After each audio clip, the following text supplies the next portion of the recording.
ओम नमः सिद्धेभ्यः। नमो अरिहन्ताणं। नमो सिद्धाणं। नमो ऐर्याणं। नमो उवज्जायाणं। नमो लोये सौवसाहूणम्।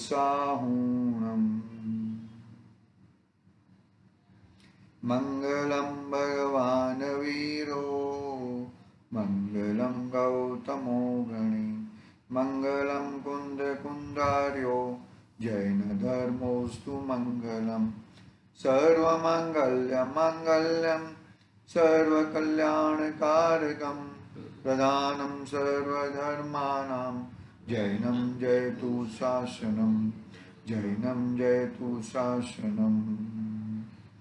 नमः श्रीवर्धमानाय निर्धूतकलिलात्मने सालोकानं त्रिलोकानं यद्विद्यादर्पणयति चेतिले चेतन चेत्या विना केम चालसे। सम्यक दर्शन अधिकार પછી सम्यक ज्ञान अधिकार चालू कल किया था श्री रत्नाकरण सावकाचार में और आचार्य समुद्भद्र देवदार रचित। इसमें सम्यक दर्शन अधिकार पूरा हुआ था, लेकिन सम्यक दर्शन अधिकार के बाद सम्यक ज्ञान अधिकार है, लेकिन उसके पहले परिशिष्ट दिया है। परिशिष्ट में सम्यक्त्व की आराधना बाकी सब ग्रंथों में किस किस प्रकार से कही है, सम्यक्त्व की आराधना कैसे की जाए, किस प्रकार से अपनी की आत्मा की आराधना की जाए, उसके थोड़े थोड़े कोटेशन यहाँ पर दिए हुए हैं, वो पढ़ेंगे। फिर सम्यक ज्ञान अधिकार 2 दिन के बाद भले चालू हो, लेकिन वो पढ़ लेंगे हम लोग। देखो, पहले परिशिष्ट 1 लिखा है यहाँ पर। बनारस दास जी ने एक काव्य लिखा है, वो काव्य पढ़ रहा हूँ मैं। उनका अलग टाइप की छंद रहता है, लेकिन ट्राई करेंगे पढ़ने का। दया दान पूजा शिल पूंजी सो अजानपने जितनो हंस तु अनादिकाल में कमाय गो तेरे बिन विवेक की कमाई न रहे साथ वेद ज्ञान बिना एक समय में गमाय गो अमल अखंडित स्वरूप शुद्ध चिदानंद या के वणिज माही एक समय तो तू रमाय गो मेरी समझ जान जीव अपने प्रताप आप एक समय की कमाय तू अनंत काल खायोगे। बनारस दास जी શું કહે છે कि एक समय की कमाई, एक समय में सम्यक दर्शन की प्राप्ति अनंत काल तक तू खाएगा, और एक समय की पर में रुचि वो 4 गति में रखड़ेगा।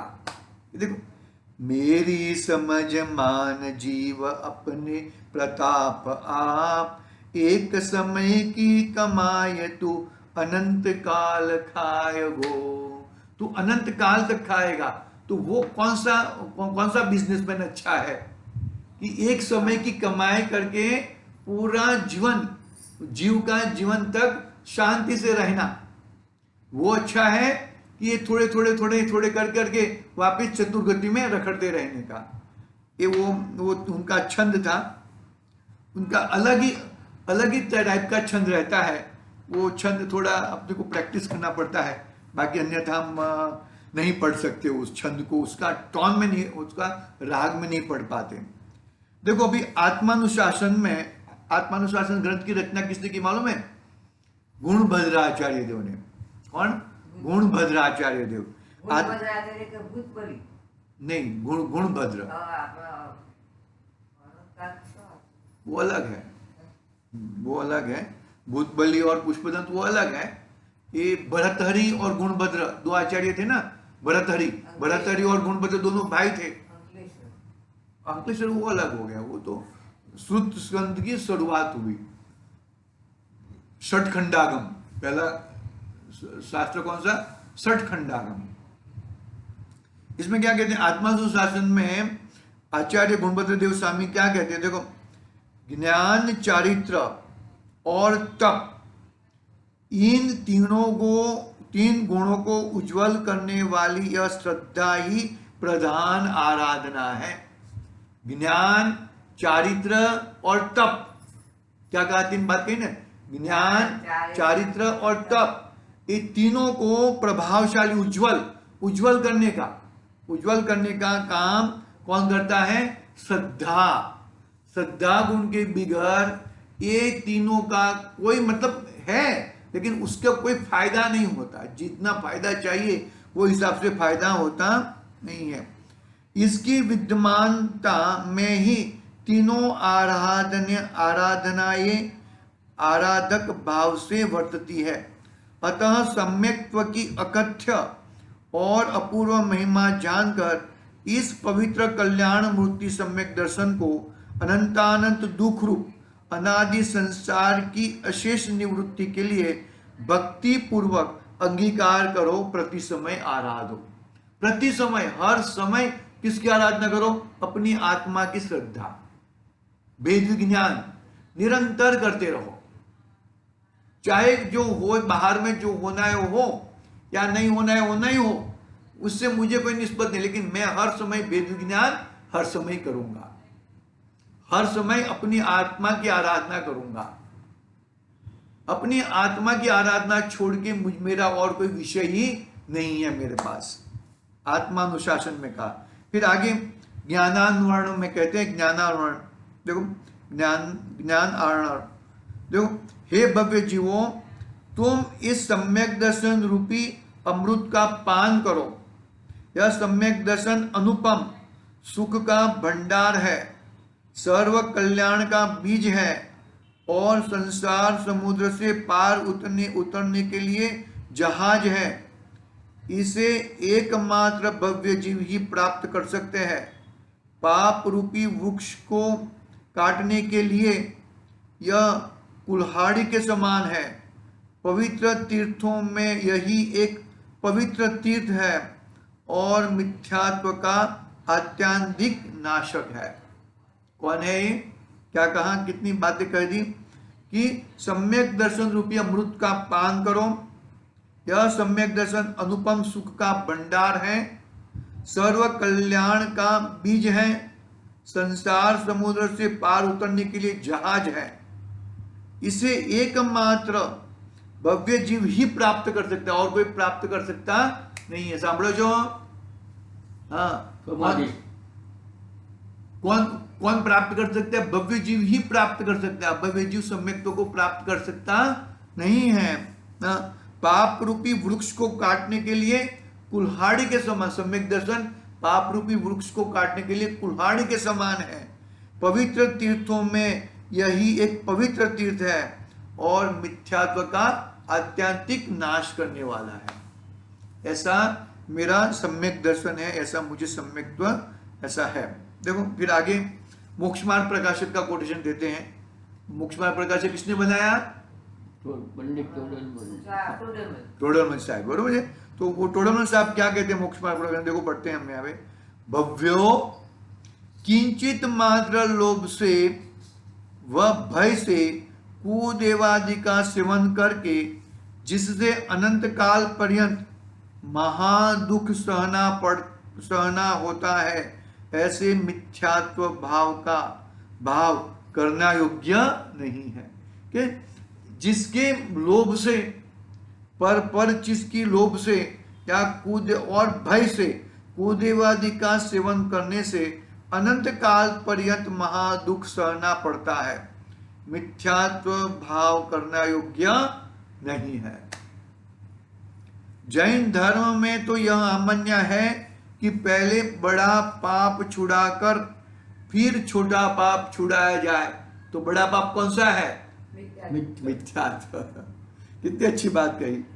जैन धर्म में तो यह अमान्य है कि पहले बड़ा पाप को छुड़ाकर फिर छोटा पाप छुड़ाया जाए। इसलिए मिथ्यात्व को सप्त व्यसनादिक से भी क्या कहा? सप्त व्यसनादिक से भी बड़ा पाप जानकर पहले छुड़ाया है। 7 व्यसनों करतापन सप्त व्यसन से भी मिथ्या तो बहुत बड़ा बुरा पाप है। उल्टी मान्यता, जो चीज तेरी नहीं है उसको अपनी मानता है, वही बहुत बड़ा पाप है, सबसे बड़ा पाप। बहुत साइलेंट पाप है वो, मालूम नहीं पड़ता है। हमने वो अगरबत्ती जलाई, मच्छर मर गए, पाप दिखता है, लेकिन मिथ्यात्व रूपी पाप किसको दिखता नहीं है कि ये मच्छर मुझे खा जाता है, मेरा लूही पी जाता है। अरे लूही किसका है? ये शरीर किसका है? उस शरीर के ऊपर ममत्व भाव के कारण यह जीव कर रहा है। वो तो वही मिथ्यात्व है, वो मिथ्यात्व को ताड़ने की बात चल रही है। यदि ये शरीर में एकत्व नहीं होएगा, शरीर में ममत्व नहीं होएगा, तो फिर क्या गड़बड़? कुछ गड़बड़ नहीं होती है आगे। पुरुषार्थ सिद्धि उपाय में, पुरुषार्थ सिद्धि उपाय किसने बनाया? अमृतचंद्र आचार्य देव। अमृतचंद्र आचार्य देव का खुद का अलग सेल्फ ग्रंथ है उनका, और उनकी टीका करने वाले टोडरमल साहब है। देखो पुरुषार्थ सिद्धि उपाय में क्या कहते हैं? प्रारंभ में सर्व प्रकार से प्रयत्न से, सर्व प्रकार के प्रयत्न से सम्यक दर्शन उत्तम रीति से अंगीकार करना चाहिए। उत्तम रीति से, क्योंकि सम्यक दर्शन के होने पर ही ज्ञान और चारित्र सम्यक पने को प्राप्त होता है। बाकी ज्ञान और चारित्र सम्यक पना को प्राप्त होता नहीं है। फिर आगे रत्नाकरण सावकाचार्य इसमें ही लिखा है। देखो रत्नाकरण सावकाचार्य में क्या लिखा है? जैसे बीज के अभाव में वृक्ष की उत्पत्ति, स्थिति, वृद्धि और फल की प्राप्ति संभव नहीं है, उसी प्रकार सम्यक्त्व के अभाव से ज्ञान और चारित्र की भी उत्पत्ति, स्थिति, वृद्धि और फल की प्राप्ति नहीं होती है। क्या कहा? बीज के अभाव से वृक्ष की प्राप्ति नहीं होती है, स्थिति, वृद्धि और फल की प्राप्ति संभव नहीं है, उसी प्रकार सम्यक्त्व के अभाव में ज्ञान और चारित्र की भी उत्पत्ति, स्थिति, वृद्धि, फल नहीं प्राप्ति। क्या कहा?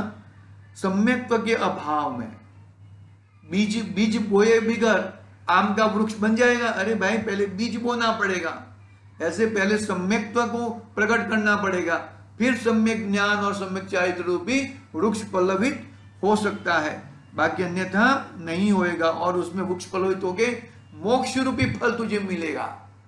तो मोक्ष रूपी फल को प्राप्त करने के लिए मूलभूत क्या है? सम्यक्त्व है, सम्यक दर्शन है। सम्यक दर्शन मोक्ष मार्ग का खेवटिया है। ये आया था, शब्द आया था। सम्यक दर्शन के समान 3 काल और 3 लोक में प्राणियों की कल्याण का कारक अन्य कोई वस्तु नहीं है। सम्यक दर्शन के बगैर कोई कल्याण अपना हो सकता नहीं है। मतलब बहुत ही ईमानदारी पूर्वक अपने स्वभाव का, अपनी वस्तु का निरंतर ध्यान करना चाहिए। आगे देखो भगवती आराधना की बात कर रहे हैं यहां पर आचार्य देव। एक और सम्यक दर्शन का लाभ प्राप्त हो और दूसरी ओर 3 लोग का राज्य का प्राप्त हो, तो 3 लोग की राज्य की अपेक्षा से सम्यक दर्शन का लाभ श्रेष्ठ है। किसमें कहा? भगवती आराधना में। सांभळ्યું શું કીધું? हाँ संभळाय છે? एक बाजू सम्यक्त्व और एक बाजू 3 लोग का राज, तो क्या ग्रहण करेंगे? 3 लोग का राज अच्छा है भाई, सम्यक्त्व ग्रहण करेंगे। 3 लोग का राज हमें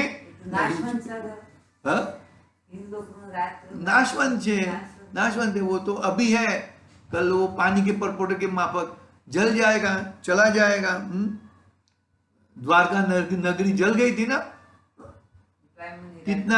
कितना कोशिश किया फिर भी नहीं बच पाई। तो ऐसे 3 खंड के अधिपति बनना, ऐसे बनना, इससे क्या फायदा? कुछ फायदा नहीं है। एक और सम्यक दर्शन का लाभ प्राप्त हो और दूसरी ओर 3 लोग का राज्य प्राप्त हो, तो तीन लोक के राज्य की अपेक्षा भी सम्यक दर्शन का लाभ श्रेष्ठ है, क्योंकि तीन लोक का राज तो मिलने पर भी सीमित काल में छूट जाता है। तीन लोक का राज अपने हाथ से चला जाएगा या हम चले जाएंगे, हम दूसरी पर्याय में चले जाएंगे, लेकिन परंतु सम्यक दर्शन तो जीव को अक्षय सुख प्राप्त कराने वाला है। किसमें कहा, कौन से ग्रंथ में? भगवती आराधना। बहुत बहुत इतने महान ग्रंथ है ना, एक एक ग्रंथ का नाम सुनते हैं ना तो कैसे कब पढ़े ग्रंथों को, ऐसा भाव होता है। बहुत अच्छे अच्छे ग्रंथ है एक सब। अभी हम तो मोक्ष मार्ग प्रकाशक उसके बाद लेने वाले हैं। मोक्ष मार्ग प्रकाशक का अभ्यास भी चल रहा है। मोक्ष मार्ग प्रकाशक अभी टाइम है, अभी तो बहुत रत्नाकर साहब का आचार तो बहुत है, लेकिन समाधि तंत्र के बाद हम जरूर मोक्ष मार्ग प्रकाशक चालू करेंगे। बहुत ही बढ़िया ग्रंथ है मोक्ष मार्ग प्रकाशक।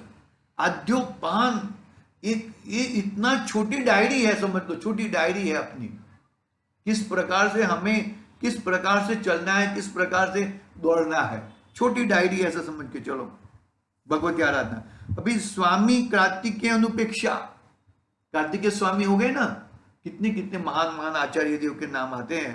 कार्तिकेय स्वामी ने स्वामी कार्तिकेय अनुपेक्षा बनाया। उसमें क्या लगता है? सम्यक्त्व सब रत्नों में महारत्न है, सब योगों में उत्तम योग है, सभी रुद्धियों में महारुद्धि है, अधिक क्या, सम्यक्त्व ही सब रुद्धियों कराने वाला है। सभी रुद्धियों को कराने वाला सम्यक्त्व है। 64 रुद्धिधारी जो प्रकट होते हैं मुनिराज को, वो पहले सम्यक दृष्टि होते हैं, सम्यक तो सहित होते हैं।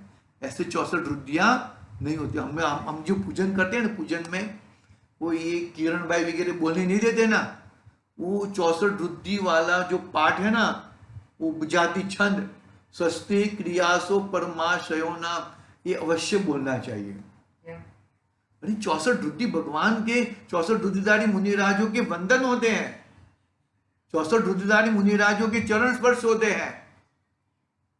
वो समझ में नहीं, देखो आगे वाला विनय पाठ बोलते हैं, यह विधि ठाड़ो पहले बोल देते हैं, फिर वो छोटा वाला मंगल मूर्ति वाला बोलते हैं। लेकिन ये है ना, जो पूजा के अंग है ना, पूजा के अंग में ये स्वस्ति क्रियासो परमाशयोना एक गर्भित है। हाँ, 10 छंद है ना, 10 छंद है। कितने मिनट लगे? 3-4 मिनट लगे, और क्या। बहुत इसमें ये 64 रुद्धिधारी हम पढ़े ना तो भी अपने को बहुत ज्ञान हो सके कि कैसे कैसी रुद्धियां, कैसे कैसे मुनिराज होते हैं, कितने महान मुनिराज होते हैं अपने। आगे भाव पाहुड़ में क्या कहा? देखो, सम्यक्त्व के गुण और मिथ्यात्व के दोषों को जानकर सम्यक्त्व रूपी रत्न को भावपूर्वक धारण कर, यह सम्यक दर्शन गुण रूपी रत्नों में सार है और मोक्ष रूपी मंदिर का प्रथम सोपान है। क्या कहा? भाव पाहुड़ में क्या कहा? कि सम्यक्त्व के गुण और मिथ्यात्व के दोष को जानकर सम्यक्त्व रूपी रत्न को भावपूर्वक धारण कर, यह सम्यक दर्शन रूपी गुण रूपी रत्नों में सार मोक्ष रूपी मंदिर का प्रथम सोपान है। मोक्ष में जाने के लिए पहला ये पगथिया है, धर्म की शुरुआत है। मोक्ष में जाने की शुरुआत यहां से होती है।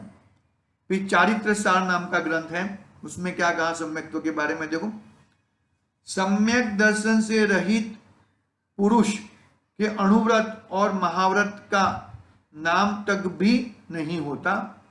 देखो, सम्यक दर्शन से रहित पुरुष के अणुव्रत और महाव्रत का नाम तक भी नहीं होता। यानी कि सांभळो छो ना, सम्यक्त्व के बिगड़ अणुव्रत और महाव्रत की शुरुआत नहीं होती। यह सम्यक दर्शन यदि अणुव्रत युक्त हो तो स्वर्ग का कारण है, और महाव्रत युक्त हो तो मोक्ष का कारण है। यदि सम्यक्त्व के सहित मुनिराज मुनि दीक्षा धारण की तो मोक्ष में जाएगा जीव, और सम्यक दर्शन सहित अनुव्रत धारण किया तो उच्च कोटि का देव बनेगा। चारित्र सार ग्रंथ में यह बात कही। फिर अमित गति आचार्य, अमित गति सावकाचार में अमित गति आचार्य देव क्या कहते हैं, देखो, सम्यक दर्शन रूप पवित्र भूमि में गिरा हुआ दुख रूप बीज कदाचित भी अंकुरित नहीं होता और बिना बोया गया भी सुख रूप बीज कदापि अंकुरित नहीं होता। देखो, सम्यक दर्शन रूपी पवित्र भूमि में गिरा हुआ दुख रूप बीज कदाचित भी अंकुरित नहीं होता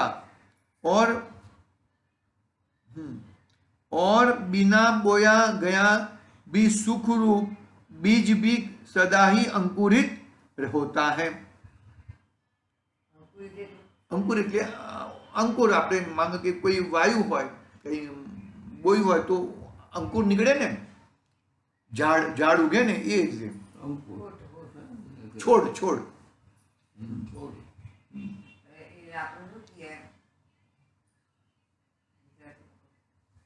ફણગો। धर्म संग्रह सावकाचार में क्या कहते हैं, देखो, सम्यक्त्व के समान तीन लोकों में इस जीव को कोई भी बंधु नहीं है और मिथ्यात्व के समान शत्रु नहीं है। सम्यक्त्व के समान कोई मित्र नहीं है और मिथ्यात्व के समान कोई शत्रु नहीं है। पशु होकर भी यदि सम्यक्त्व है तो वह मनुष्य ही है और मनुष्य होकर यदि मिथ्यात्व से युक्त है तो उसे पशु कहना चाहिए। जो पुरुष एक अंतर मुहूर्त मात्र भी सम्यक्त्व को प्राप्त करके फिर उसे छोड़ देते हैं, उन्हें बहुत काल संसार में परिभ्रमण के बाद सम्यक दर्शन मुक्ति में पहुंचा देता है। सम्यक दर्शन ही मुक्ति में पहुंचा देता है। धर्म संग्रह सावकाचार। अभी प्रश्नोत्तर सावकाचार करके हैं ग्रंथ, देखो, सम्यक दर्शन के बिना दान देने व व्रत पालन करने आदि से न तो पुण्य ही होता है और न मोक्ष की प्राप्ति होती है, ऐसा जिनेन्द्र देव ने कहा है। सम्यक दर्शन के बिना व्रत पालन करो या न करो, बाल व्रत कहते हैं, और आदि से पुण्य न तो पुण्य होता है न मोक्ष की प्राप्ति होती है। सम्यक दर्शन गुण भूषण सावकाचार में कहते हैं, जो मनुष्य गुणों से युक्त सम्यक्त्व को पालता है वह तीन लोक की लक्ष्मी को प्राप्त करता है। वह तीन लोक की लक्ष्मी को प्राप्त करता है। कौन? सम्यक दर्शन। तीन लोक की लक्ष्मी कौन सी?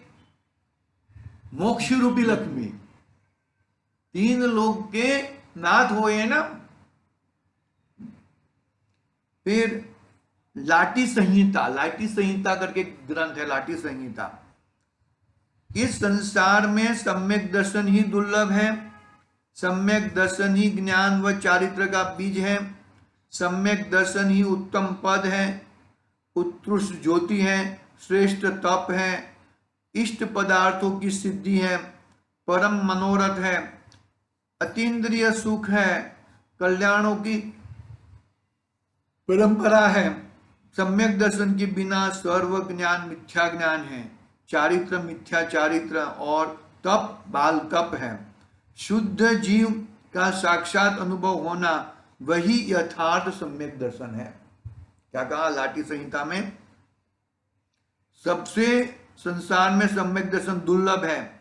सम्यक दर्शन ही ज्ञान चरित्र का बीज है। सम्यक दर्शन ही उत्तम पद, उत्कृष्ट ज्योति, श्रेष्ठ तप, इष्ट पदार्थों की सिद्धि है, परम मनोरथ है, अतीन्द्रिय सुख है और कल्याणों की परंपरा है। कल्याणों की परंपरा है मतलब परंपरा रूप कल्याण, मार्ग में कल्याण हो जाएगा उसका।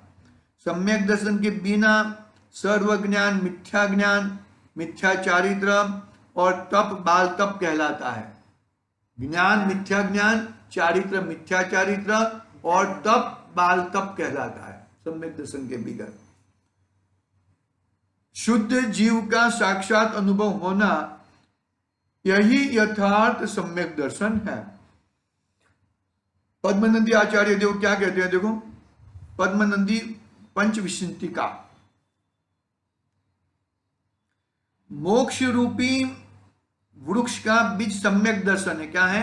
मोक्ष रूपी वृक्ष का बीज सम्यक दर्शन। सम्यक दर्शन बोएगा, सम्यक दर्शन प्राप्त करेगा तो ही वो मोक्ष हो सकता है। और संसार रूपी वृक्ष का बीज मिथ्या दर्शन है। संसार रूपी वृक्ष का बीज मिथ्या दर्शन है, ऐसा जिन देवों ने कहा है, जिनेंद्र भगवान ने यह कहा है पद्मनंदी पंचविंशति में। पूज्यपाद स्वावकाचार, पूज्यपाद स्वामी स्वावकाचार बंद क्यों हो जाता है?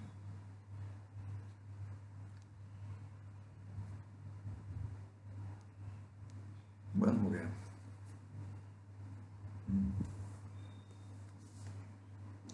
पूज्यपाद स्वावकाचार में जैसे भवन का मूल आधार नींव है, कोई भी बिल्डिंग बनाते हैं तो नींव मजबूत होनी चाहिए। जितनी नींव मजबूत है इतना घर मजबूत होएगा।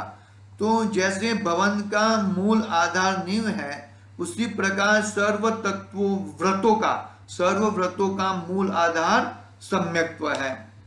वापिस पद्मनंदी पंचविंशति में कहते हैं, जिन गुरुओं के निर्मल वचन रूप किरणों से जिसको सूर्य चंद्रादि भी नाश नहीं कर सके, ऐसे प्रबल मोह रूपी अंधकार की बात में नष्ट हो जाता है, ऐसे वे उत्तम गुरु सदा इस लोक में जयवंत हो। मैं ऐसे गुरुओं की वंदना करता हूं। क्या हुआ? कौन से कैसे गुरु है कि उनका जो सूर्य और चंद्र, उसका प्रकाश कोई नाश कर सकता नहीं है, उनका वचन रूपी किरणों से ना। ऐसे प्रबल मोह रूपी अंधकार की बात नष्ट हो चुकी है, ऐसे गुरु का जयवंत वर्त। तो ऐसे गुरुओं को मैं नमस्कार करता हूं, वंदना करता हूं। समयसार आत्मख्याति, समयसार किसने लिखा? समयसार ग्रंथ किसने लिखा? समयसार ग्रंथ किसने लिखा? कुंकुनाचार्य। और उसकी टीका आत्मख्याति, और आत्मख्याति टीका किसने लिखी? अमृतचंद्र आचार्य देव।